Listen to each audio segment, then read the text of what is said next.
Welcome to the Learn True Health podcast. I'm your host, Ashley James. This is episode 6. Is it gone after you go to Hawaii? Which I heard 3 times this week in practice. They said, all my symptoms went away. I just came back from Hawaii. So I guess I could write a prescription to go to Hawaii. I feel very honored to have with us today Dr. Brooke Weitz. Dr. Brooke has been a bit of an inspiration of mine. She walks the walk. She looks so healthy and she follows all of her own advice. You know, I don't know many doctors that follow all of their own advice, but Dr. Brooke certainly sets the standard at which all doctors should live their life, and we should too. So Dr. Brooke, thank you so much for being here. I am very excited for you to teach us how to walk the walk.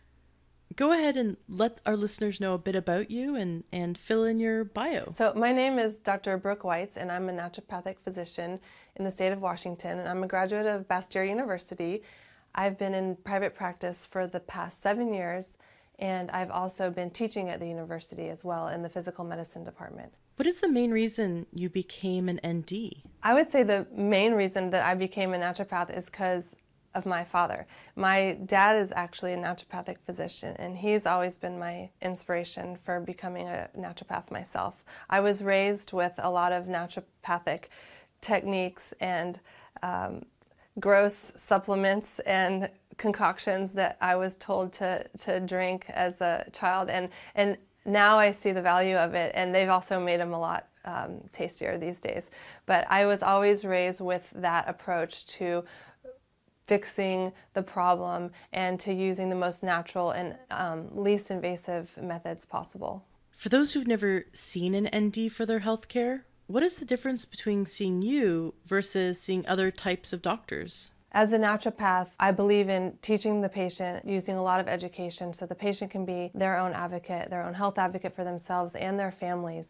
And a lot of what we do is prevention. So we work with treating the cause of the symptoms, not just a Band-Aid for the symptoms, working on actually treating the cause of the pathology. So a lot of what I talk about is diet and lifestyle changes and things that we can do on a daily basis so that we're moving in the right direction with health. A lot of times it takes months or years for a pathology to actually show up symptomatically or to be positive on a lab test. So knowing that, a lot of what we do is prevention. Preventative work, oftentimes we start with the basics, which is food, hydration, sleep, supplementation, and of course addressing stress.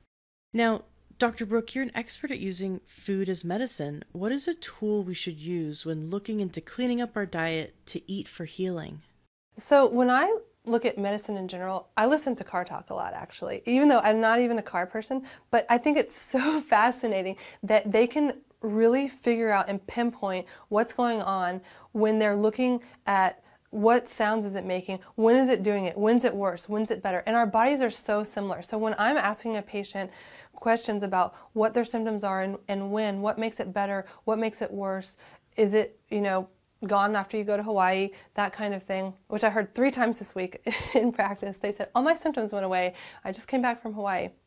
So I guess I could write a prescription to go to Hawaii. But anyway, so when you're actually getting to see the whole picture and looking at the pieces, it's extremely helpful in putting together systematically the interplay between systems. And I don't view patients as okay, something's wrong with your gut, so let's attack the gut. It's like, okay, what's happening in your life? So let's put all the pieces together. So journaling is a great way to do that. And you're actually getting to see things that you didn't necessarily notice and make connections that you didn't necessarily notice. It could be as simple as you have food allergies and you're not sure what they are. So every time you react, you're writing down your symptoms and then you're looking back, what did I eat? And then we can kind of narrow it down from there. So that journaling just like that is a great way to figure out what am I reacting to. Another thing is to be able to say, why am I eating? When I'm eating, why am I eating? Am I hungry? And if I am, from 0 to 10, how hungry am I? Am I ravenous, or am I like at a 2 or 3 and I'm not really that hungry? Or am I eating because I'm bored? Am I eating because I'm excited? Am I eating because I'm entitled? Am I eating because I am celebrating, or I deserve something, or I just completed a task I didn't want to do? Are we allowing food to be something other than nourishing to our bodies? Are we allowing it to be something other than food? Is it a crutch? Is it filling some kind of a void? So I really think that's important to go into when we talk about food and eating, especially when there's other things involved like anxiety, depression, or weight loss. So journaling can give you, oh yeah, I ate this, and why? Because I was upset. And we may know that about ourselves, but we may not realize how much it's affecting us. So when we can have that to actually look at, and we have to be so honest with ourselves when we journal. And I typically have patients do a journal of a few weekdays and then a few weekend days, because often our diet fluctuates immensely between those two, and a lot of times we'll make a lot more allowances because it's the weekend, or because it's someone's birthday, or because it's Christmas, but our body does not know the difference. So we might be doing things which equate to almost half the time when we actually think that we're doing things the majority of the time. So journaling can kind of bring that truth out for us as well. So it's really important to write not only what you eat, how much of it, when you're eating, but how you're feeling. Did it satiate you? Are you still hungry? Do you feel full? Do you feel dull? Are you tired? Those things are extremely important things that are feedback to get from what we're eating, so that we can use them as clues in your personal treatment plan. Everyone's going to react to food differently. Everyone has their own relationship with food, just like we have with money. So we need to, in order to be able to help and to create healthier habits, we have to be able to see what the problem is in itself. So the journaling is a great way to do that. Besides primary care, what else do you do as an ND? Another big part of my practice is the physical medicine. So that's anything from naturopathic manipulation or osteopathic manipulation to contrast hydrotherapy or other tools that we can use to stimulate the body's innate ability to heal. As a student at Bastyr, I was always interested in physical medicine. So I would always TA all the classes that I took in physical medicine. And after I did that enough, they finally let me just teach them myself. So I've been a professor at Bastyr University for the past 6 years as well in the physical medicine department, teaching the students about how to feel comfortable touching the patients in a therapeutic way. It's really an amazing thing for a patient to walk in the door and to be in pain, and for them to actually feel better when they've left. It's a skill that I'm very proud to have as a naturopath, and that's something that I think is a very important part of the medicine. How does being an athlete influence how you practice medicine? One of my biggest passions is athletics, and I've always been in competitive sports since I was young, and I was able to play college volleyball at a Division I level as well. So understanding how the body works and understanding what pain or lack of optimal function does in terms of performance or just everyday life is how I incorporate into working with physical medicine with my patients, and understanding how pain can affect every aspect of life. And so a lot of times we're just working on what we can do to get you back in the game and be in a pain-free state. What's something your patients have trouble with that you help them overcome?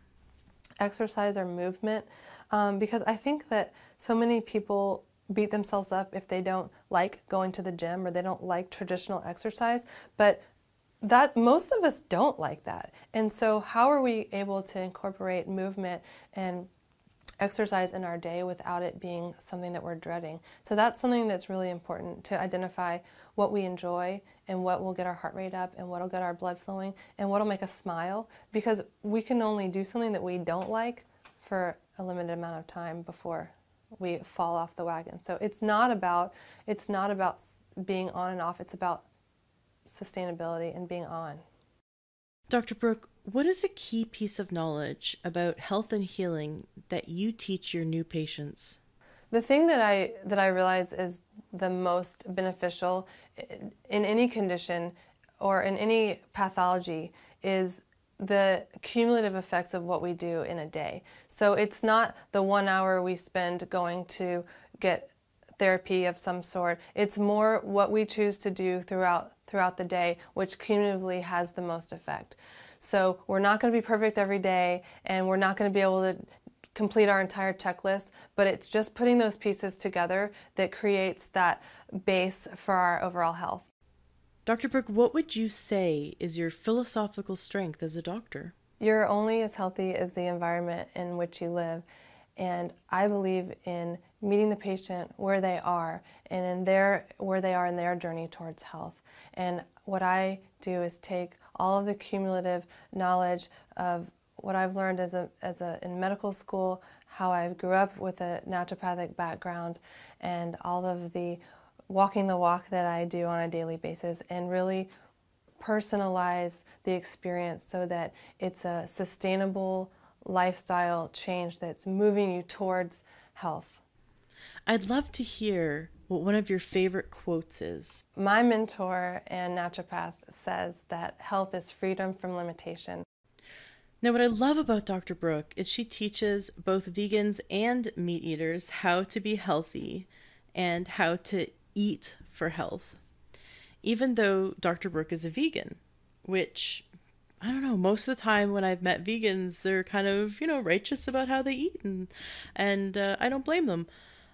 I'm curious, how long have you been a vegan and why? I started questioning food when I was about 6 years old, and I've never had the ability to not see from what's on my plate versus where it came from. That started at a really young age for me. I wasn't able to make a separation between what I was eating and where it came from. And when I started learning about some of the things that they do to animals and some of the practices, I couldn't eat and be okay with that.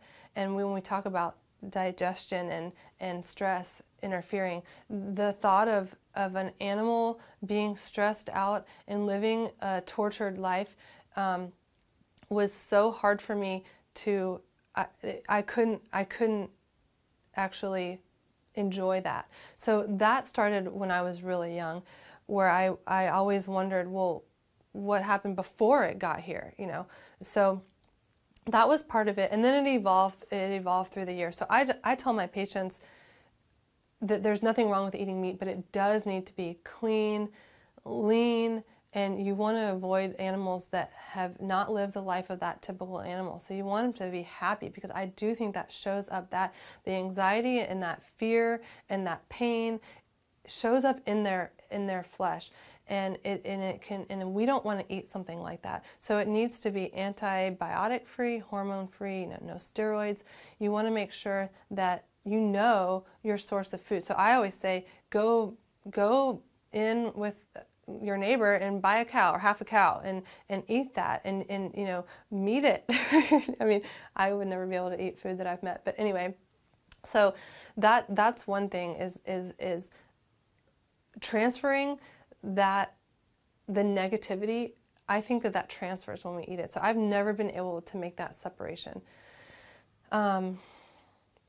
Through the years, the more I learn about food, the more I became more fanatic about what I ate. And so when you learn about the practices and the chemicals and the things that they use, you realize we have to eat organic. We have to eat as close to clean as we can, because we are the filters. So if the chemicals have been put in, whether it's a vegetable, whether it's an animal, if the chemicals and the toxins are in their diet, it becomes part of us. So that goes for water too. We have to have clean filtered water, because all of the things that we use water to grow our vegetables, we use water to grow our food, and if the water contains prescriptive drugs from that haven't been completely cleared,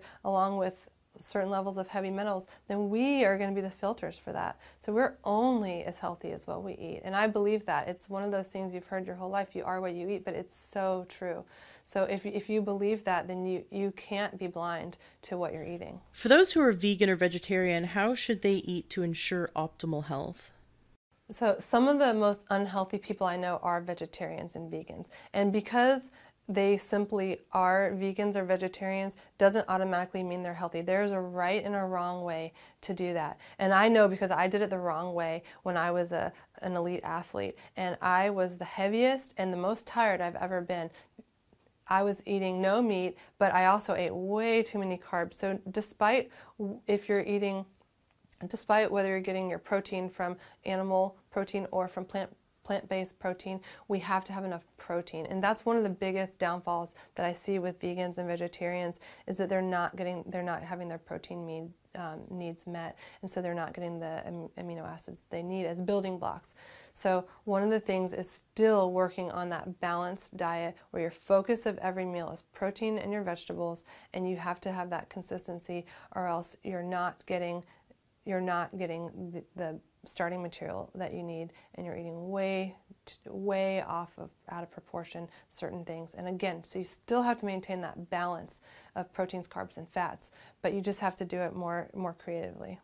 Can you give us an example of meals you eat? Walk us through a day in the life of a vegan naturopath. Well, currently there's a lot of chocolate. So a day in my life is, or in my diet is, I always wake up and eat within half an hour of waking. So I'm always eating protein first thing. Actually, before that, I drink a big glass of water, because water gets our peristalsis moving and gets our digestion and our metabolism going. So I always wake up, start my day with a big glass of water. And ideally, you're waking up, you're drinking water, you're doing a little bit of stretching, and then you're having a bowel movement. That is an excellent first part to your day. So protein right away, and then I'll do a snack, lunch, snack, dinner. So all of my snacks I try to keep them as whole as possible. So I'm getting protein and vegetables at each one, because if you're not, then you're never getting the amount that you need in one day. We have to be getting 6 cups of vegetables in one day, and if you're going one meal without, then you're never going to catch up. So that's why juicing or smoothies can be really helpful when you're trying to get the amount that you need in a day, because you can pack all that in one meal. So oftentimes I'll use, for my protein sources, I'll do protein powder, I'll do nut butters, and I will do sometimes supplement processed things like a bar or something as a snack. I'll do some things like that, but I've researched the company and made sure that it's as healthy as possible, but there's still no replacement to a whole food.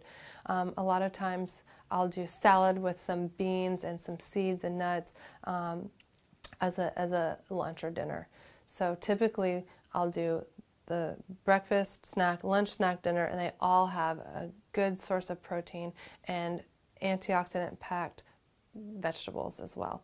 Now, I do eat some dark chocolate as a dessert at night, and my patients will feel guilty saying that, but there's nothing wrong with having some lower sugar treat, whether it's a fruit or some coconut bliss ice cream, because we're human. So Could you give the vegan and vegetarian listeners a few key words of wisdom to steer them in the right direction? Well, one of the things that I always check in with my patients that are vegan or vegetarian is their energy level. And when I do their blood work, I want to make sure that their vitamin D and their iron and ferritin levels are where they need to be. So that's one of the downfalls of the vegan or vegetarian diet, is that you're not getting enough of the meat that it gives you the iron. So a lot of times, especially with females that maybe that are cycling females, you've got to make sure that their iron levels are correct. So if you are vegan, I would recommend that you go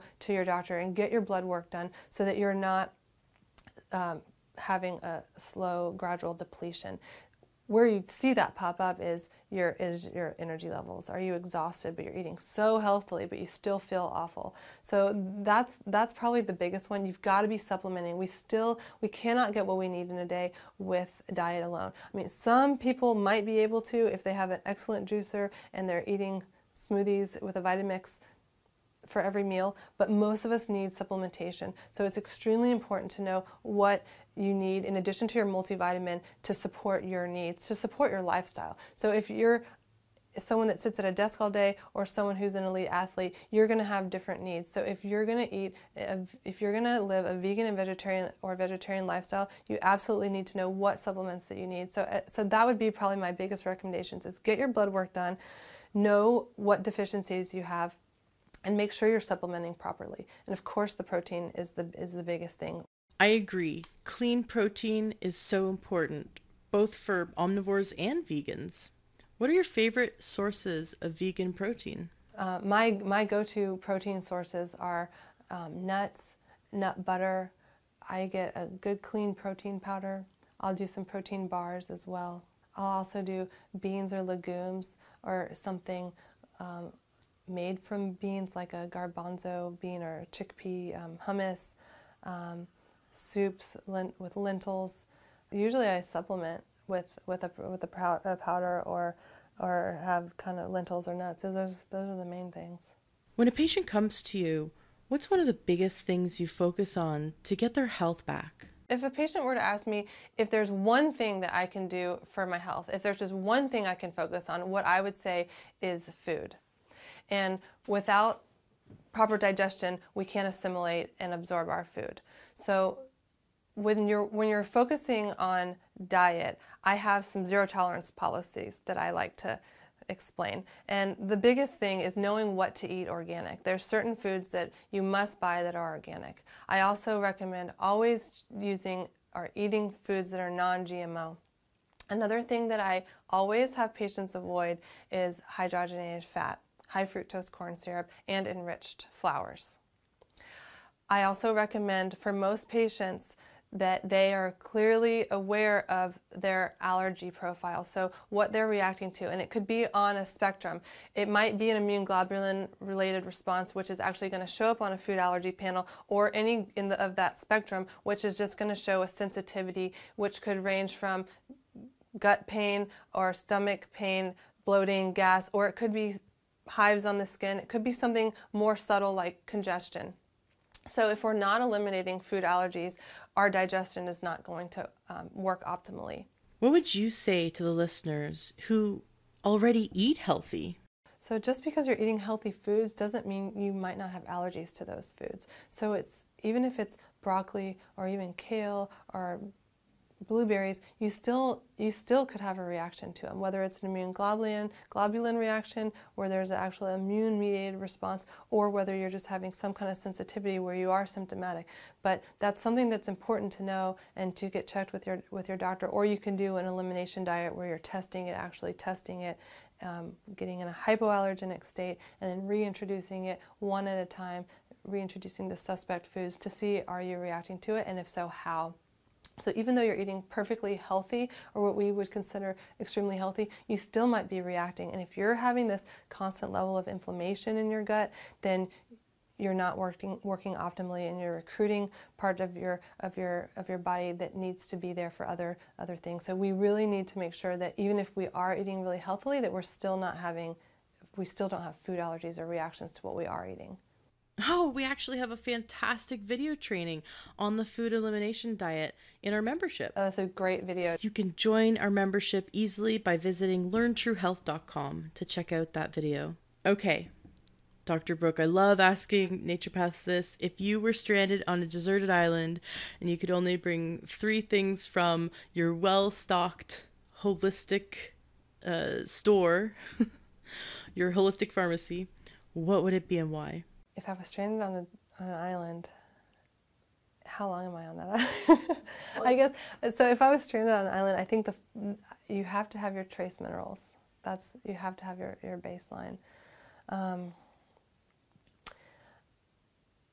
Electrolytes. I would have to say a multi, because if I'm assuming I'm not getting the proper nutrition I need the vitamins. So I would say vitamins, minerals are probably the biggest thing. When I talk to patients about like what's a baseline routine, I say a multi, specifically, for your age and your gender. So a multivitamin and vitamin D And typically I'll recommend fish oil and probiotic. So most of us have gut issues that we don't know about, or we need to optimize our gut function so that our immune system's optimized. So most of us will need at baseline vitamin D, fish oil, and a probiotic. So from that point on, we can look at additional things that we might use more short term, but in terms of long-term baseline, that's what I typically recommend. Dr. Brooke, I'd love for you to throw the gauntlet down for our listeners. Give us a challenge, something we can do today and for the next 7 days to improve our health. Easy. Avoid sugar. We have to avoid sugar. Sugar is the devil. It's our biggest drug. It's our biggest dependency. It's one of the biggest problems, and it's linked to so many medical conditions. Inflammation is linked to so many problems. So sugar is highly inflammatory. If I could do one thing and have a patient be compliant about that, I would say eliminate sugar altogether. My husband and I actually did that, and we felt so amazing after cutting out sugar. So I am a big believer in that. If I was to think of a second thing that I could ask and they would do it, I would say something that had to do with their mental emotional health, because I think so many of our problems in our disease processes are because of stress. So I would say have some kind of practice that's a grounding practice, that's a meditative practice, whether it's movement, whether it's stillness, that we can incorporate into our day, because that's a part of our health that is so ignored. So we can be supplementing properly, we can be exercising properly, we can be doing all those things, but if we're not supporting our mental, emotional, spiritual health, then we can't be fully healthy. Thank you so much, Dr. Brooke. You have given us so many nuggets of just golden health information. Thank you for sharing your wisdom with us, and I really look forward to having you back on the show. I'd love for you to come back on and teach all of us more about how to eat for our health. Looking for even more ways to feel and look healthy? Come to LearnTrueHealth.com and get our free healthy cookbook. There are some delicious recipes, and they're super healthy for you. All you have to do is visit LearnTrueHealth.com.